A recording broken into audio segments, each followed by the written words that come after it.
Hey, it's your host Eureka of the Happy Child series. Today we have with us Lisa Steindorf. She's an executive coach, a parenting coach, and motivational keynote speaker. She is award-winning author of Parenting Success Blueprint, an online training, and the book Connected Parent, Empowered Child.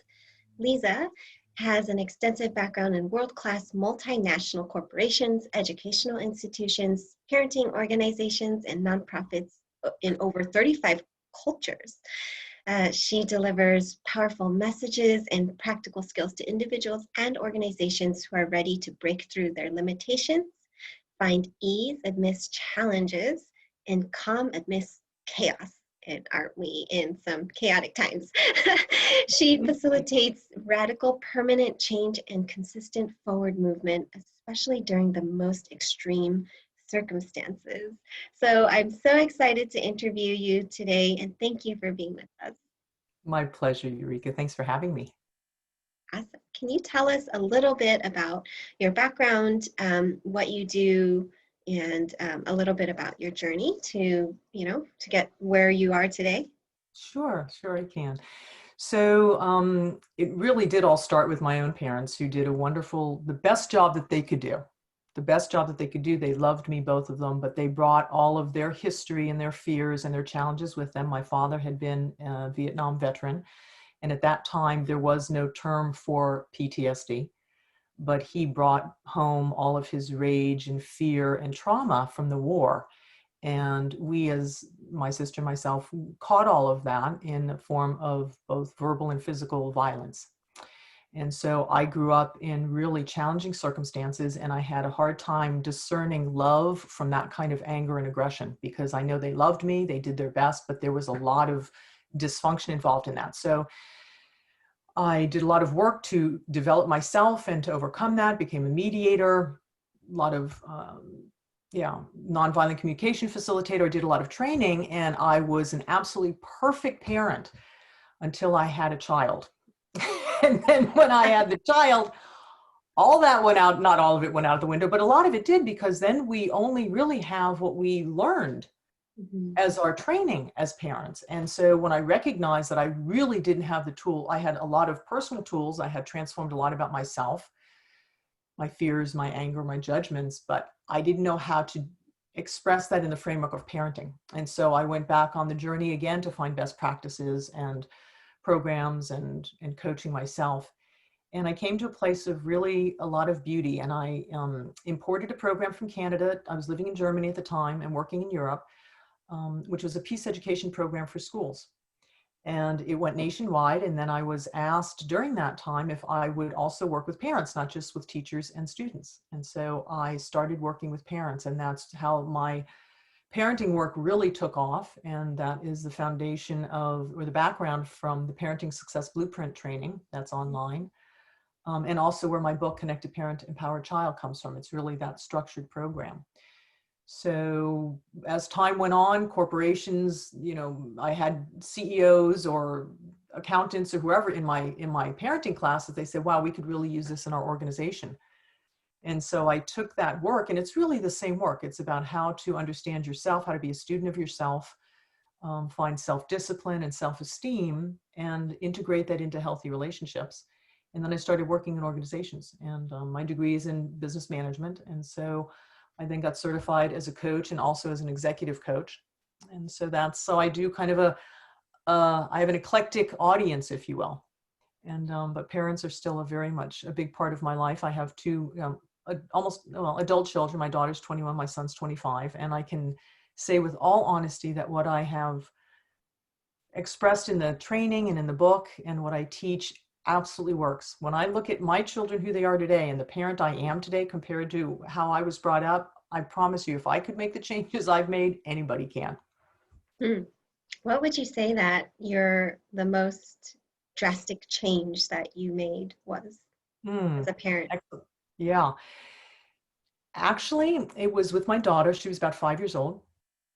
And I heard something break, and I came in the living room, and a vase was in shards on the ground. And I asked her what happened, and she, looked like she didn't know. And I asked her if she broke the vase, and she shook her head no. And And I had been doing a lot of work. I'm trained in Socratic questioning, so really being curious. And for the life of me, she couldn't tell me what happened. So we cleaned up the mess. And that night when we were going to bed, I asked her, I said, and I've learned this with small children, works really well, is if you use a little bit.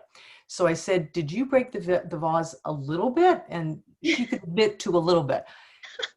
So what bothered me wasn't the vase, but the fact that she didn't want to tell me what happened. And so I asked her, I said, why wouldn't you tell me that? And this is what changed my entire parenting experience. She said, because when I tell you the truth, you get mad.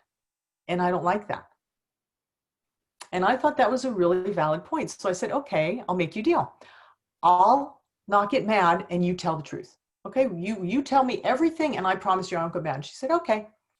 And she had the easier part of that deal, because that's when then I really had to look at, so what do I do when circumstances come up? How do I discipline my children? How do I set a framework of good behavior? How do I create consequences when things do go south, right? And how do I do that without anger and to do it in a way that's effective? Because the reason we get angry is we think it works. Sometimes it does, but it's more destructive than it is effective. So that's probably one of the, there are a lot of other things, but that was probably a real big turning point for me. Yeah, that's powerful. So how would you advise, I like the little bit strategy. um, so if she admitted to breaking the vase and telling the truth, how did you go about then disciplining that behavior if you did? Well, first of all, something like a breakage, especially with small children, it's my responsibility to not have things around that they could break. Now, obviously, if they're playing football in the house, which my son attempted to do numerous times, it doesn't matter what you have, it's going to get broken. So, but the responsibility is really on the parents to create a framework. In teaching, I say you can never teach anybody anything. It's not possible. But what you can do is create optimal circumstances where people can learn. And the same thing's true with children. So to expect them to behave in circumstances that are really challenging, the responsibility is on the parent to create a framework, to create circumstances in which it's easiest for children to behave so that they learn how that is. So that vase probably shouldn't have been in the living room or at her level or what have you. I think what's important, and it comes back to the genius of non-judgment, the training that I know that you've enjoyed and that I also have online, is to be able to differentiate the facts from what happened to how I'm judging it. So if my child, if we go back to that example, she breaks a vase, maybe it's a favorite vase or it was an antique, it belonged to my grandmother, whatever it is, I have feelings around that vase. But the fact of the matter is, either she broke it or it got broken. I don't need to assign blame, which is making somebody wrong, for what happened in order to either help her learn something or to acknowledge that I didn't have the surroundings in such a way that it could have avoided the breakage. So in working with parents, what is really important for them to remember is to be very clear that you deal with the action, you deal with the behavior, but you love the person. You don't stop loving the person or withdraw your emotions or your kindness for the person in order to deal with their behavior. So that separation is really important. Yeah, I think that's actually very powerful that you said that, because I think, I can only speak for myself and my parents is, I think it's very common, or at least the traditional method was, if you do something bad per se, then all of a sudden you, like, the love is withdrawn. And then as a child, you feel fear, right? Like, that's like your child's number one fear is like, well, I just want to feel accepted, and I just want to feel loved. Right. And as parents, it's like, deliberate or not, the form of discipline is, is withdrawing that, or at least your child experiences that, and thus then they don't want to tell you the truth, right? So we perpetuate that, those kind of beliefs and behaviors in children that follow us through adulthood, right? Now we're, that's why we have like 30, 40-year-olds in therapy, like trying to undo all their childhood traumas and beliefs that we developed about ourselves when we were so young and impressionable. So I think that's really powerful that you And what I think is important on that point is that I've never met a parent to this day, I've worked with parents who have been violent with their children, who have been emotionally abusive with their children. I've not met a parent who has intentionally wanted to hurt their child, ever. Mhm. They always do what they do because it makes sense to them somehow. And I find that is not an excuse, but I think it's helpful to understand that children are loved by their parents. And I think that the trauma that you're speaking about, that young adults or even older adults in them try to go in and heal within themselves, a lot of it is based on, well, my father and mother didn't love me. And I have not ever found that to be true with any of the parents I've worked with that Mhm. have had some pretty bad, some pretty outrageous behavior. They did love their children. They didn't have the tools to deal with their own emotions or to deal with the children's behavior, the children's emotions. And that's why it came out that way. Mhm. Yes. So yes, I always default to like my parents did the best that they could with the tools they had. Right. What what do you think that the top two or three parenting tools is most effective and important? Mm-hmm. The first thing I would say is to be a student of yourself. So a lot of parents believe that if they could only get their children to behave or do X, Y, Z, then their parenting would be easier. Mhm. Our behavior and our well-being is never dependent on another person. And we spend a good part of our lives trying to change our environment so that we can feel better. So when we have ourselves and our internal landscape as our focus of study to really understand.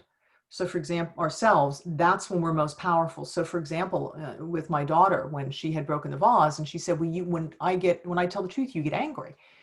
So just to take that piece of information and look at it and first say, is that true? And I recognized it was. I started to observe myself and she was right. It was true. Then I asked myself, why?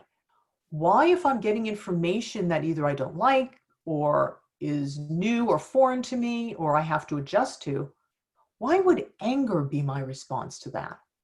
So then to understand that, and then in understanding the anger, and I realized that I had other options, then what other options would I want rather than getting angry? So to take any situation and start unraveling it by understanding your own participation in it. So self-studentship would be the first one. The second thing that I tell parents absolutely is to believe your children. And the response I usually get is, oh, I do believe in my child. I said, that's great, but that's not what I said. I said to believe your children. And there is such a profound distrust in families in both directions, parents toward their children and children toward their parents, that a break of that bond that is there at the beginning and always remains there, but it gets weakened, it gets injured, and it can become thinner or overlaid with a lot of other things, happens because we stop believing one another. And then the parents say to me, well, yes, but my child doesn't always tell the truth. Okay, you can look at why that is, what environment you have, but even if your environment is optimal, right, and your child still chooses to not tell the truth, your distrusting them is not going to change that. And by believing in your child, you're giving them the message that they are trustworthy. And children's desire is to please parents. They want to feel close. They want to feel admired. They want to feel accepted by their parents. So if they feel like they are seen as trustworthy, they absolutely grow into that trustworthiness, even if they mess up at times. And the third thing I would say, just, there's a lot I have in my toolbox, but the third thing I'll share with you here is to ask questions, sincere questions. Mm. And then again, to believe the answers, like really ask to understand. Like I did with my daughter, like, why didn't you want to tell me that? Like I wanted to know the answer to that. It wasn't an admonition. Well, why didn't you tell me? That's an accusation. Mm-hmm.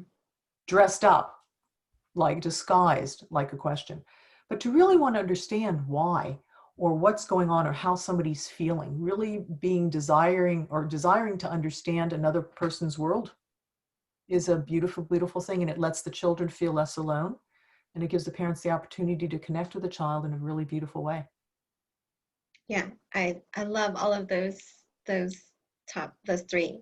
I would love to hear all of your toolbox, your tools in your toolbox. Well, you can do that for parenting anyway by doing the Parenting Success Blueprint. Yeah. So anybody, well, Lisa's link is underneath this video, so please check out her website.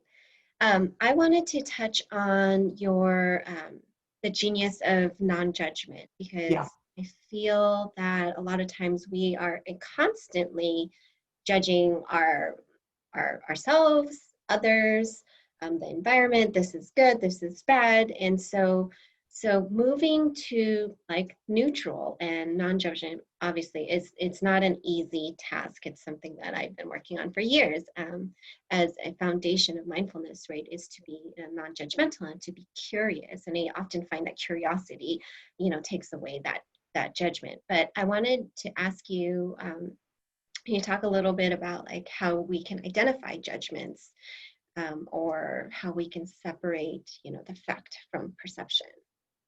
Sure. And I do invite people, as you know, Eureka, the training is free and will always be Mm. free because I feel it's such a profound tool and paradigm. It's I feel if we all had that available and practice it, we'd certainly be in a different place on the planet today. Mm. I also want to say, I don't believe that it's possible to be without judgment. I know for a fact that it's possible to visit that place. But as we move into the world, we're always asking ourselves, is this good for me or is this bad for me? Mhm. I get up, the sun is shining. Is this good or bad? Right? The doorbell rings and I'm still in my pajamas. Is this good or bad? Somebody drops off chocolate at my doorstep. Is this good or bad? I get the contract, good or bad? Lost the contract, good or bad? So we're always sorting, and that in itself is not a problem. The problem is that we think that's all there is. We don't recognize that we are the ones assigning that meaning.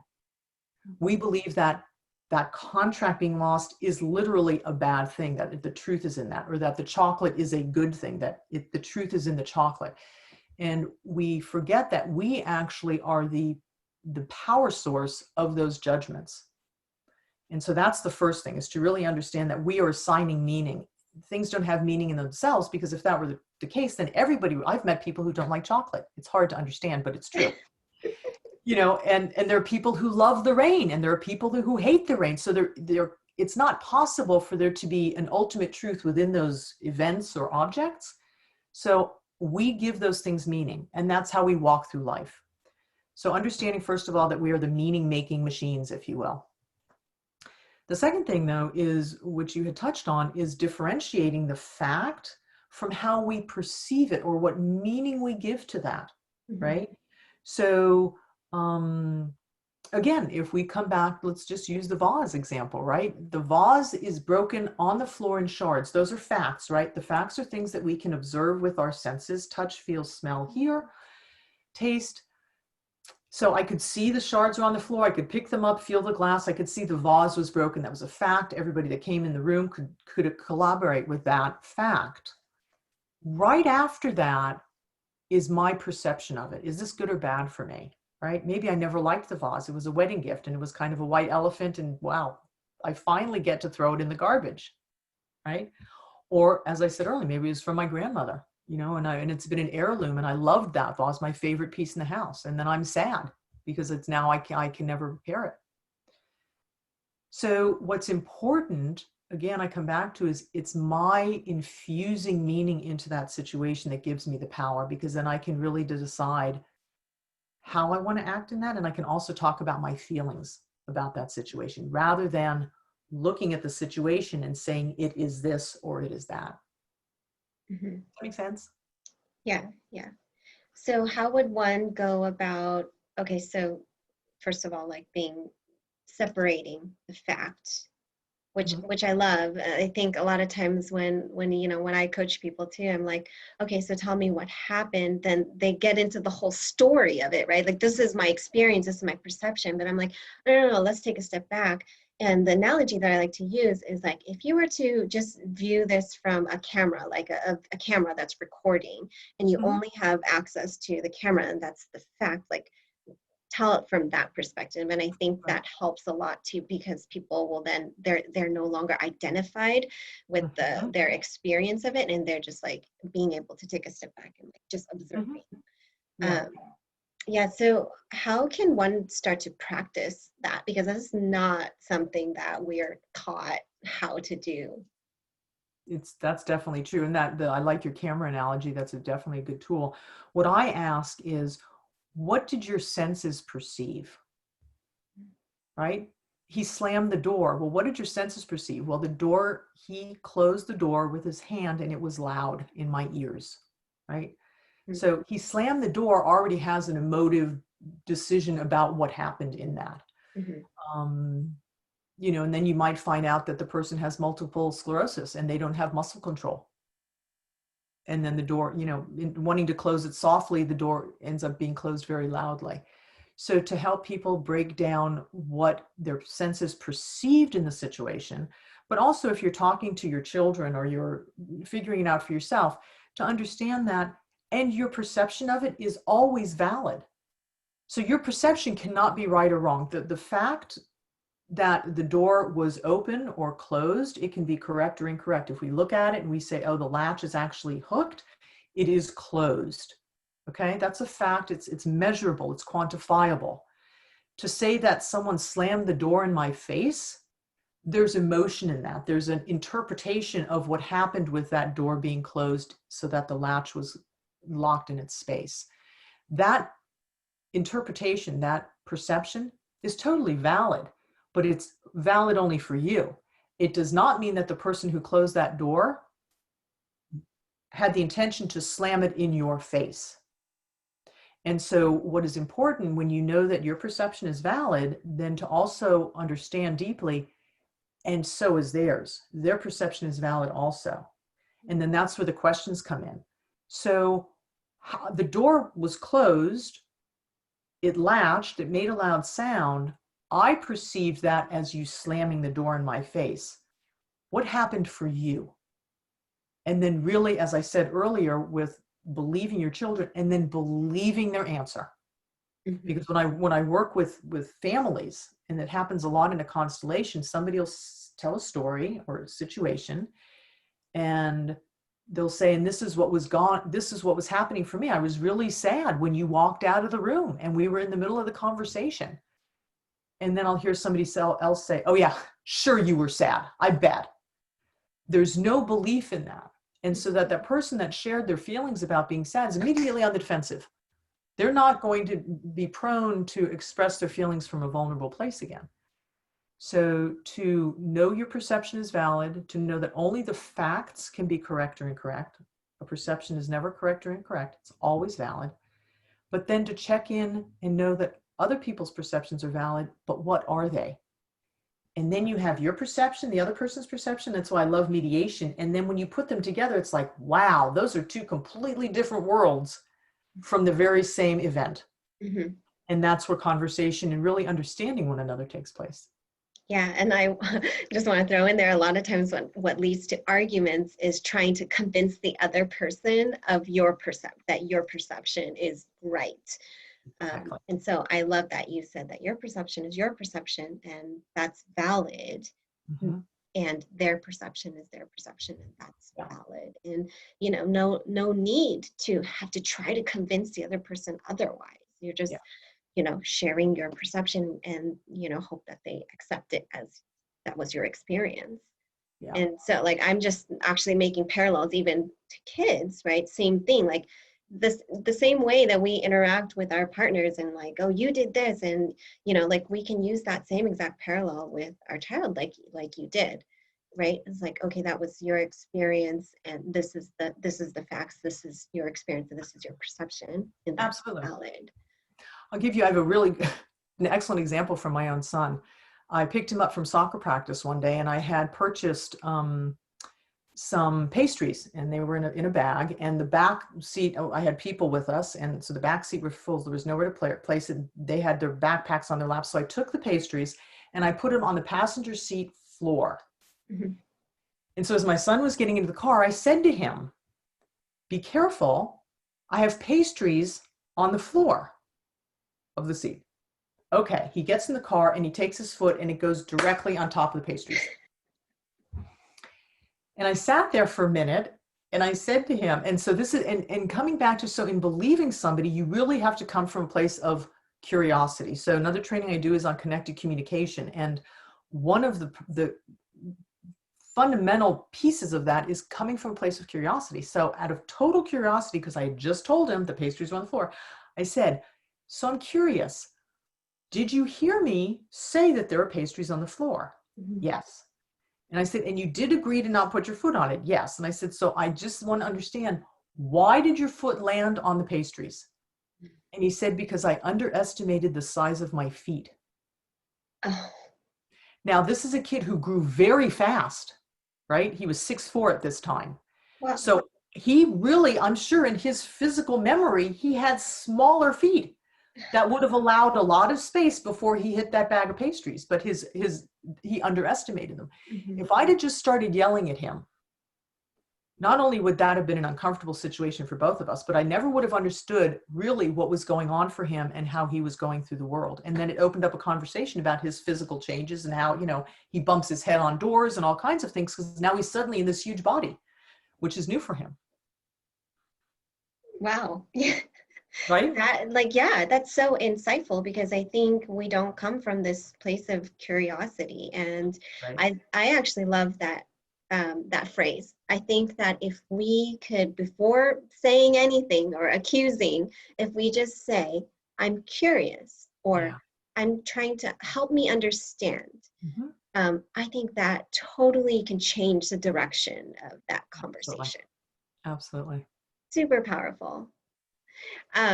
We are getting close to time here, but Lisa, I want to ask you if there's one thing or strategy that you would want this audience to take away from this interview, what would that be? Trust that your child is doing their absolute best given their current understanding and abilities. Mm. They are not there to piss you off. They are not there to push your buttons. They are not there to cause you problems. They are not your stress factor. They are little people who have not been on the planet as long as you, trying to figure it out and taking a lot of information in from their world, from you, from friends, from society on how to do things. And that's a lot for somebody to process. And their brains are still developing until children are in their early 20s even. Mm-hmm. Mm-hmm. Their brain kind of looks like Swiss cheese. A lot of the connections are there, but a lot of them are not there. There are holes in their understanding. So to really trust that they're doing the best that they can, given their current understanding and abilities. And if they're doing things that aren't working for your family values or for your values, then have conversations about that. But from that place that they're not trying to do something to you, they're really doing the best they can. And then you are their helper to help them do it better. Mm-hmm. Yeah, I love that. And I think when you come from that perspective, then that what comes up for me is compassion. Like that is what's born. You have compassion for your child, and when you have compassion for your child, that gives you practice to have compassion for others and self-compassion as well. So It thank you for really, sharing that. absolutely, excuse me, I just want to say it really does start with yourself. And that's why I said at the beginning, the best thing you can do is to be a student of yourself, because when you start to understand, instead of judging yourself, for example, in my situation, well, you're always angry, right? It's like, no, I had to really figure out, why do I get angry when they tell the truth? Like, to understand I had reasons for that. I had training for that, right? When I was small, my father always responded with anger. I learned it. So I had to unravel all that and to understand, have self-understanding and self-love. That's how then you can also have it for other people. It starts really with yourself. Mm-hmm. Yes, I am a firm believer in that. I always say, if you make personal growth and self-understanding your number one priority, then everything else will grow. Absolutely. Amazing. Thank you so much, Lisa. It was such a pleasure to speak with you, and so insightful, all of your knowledge and experience. For everybody else, Lisa's free gift is underneath this link here. Is check out her website. She has a ton of resources, and I will see you guys all tomorrow. Thank you. Thank you, Eureka.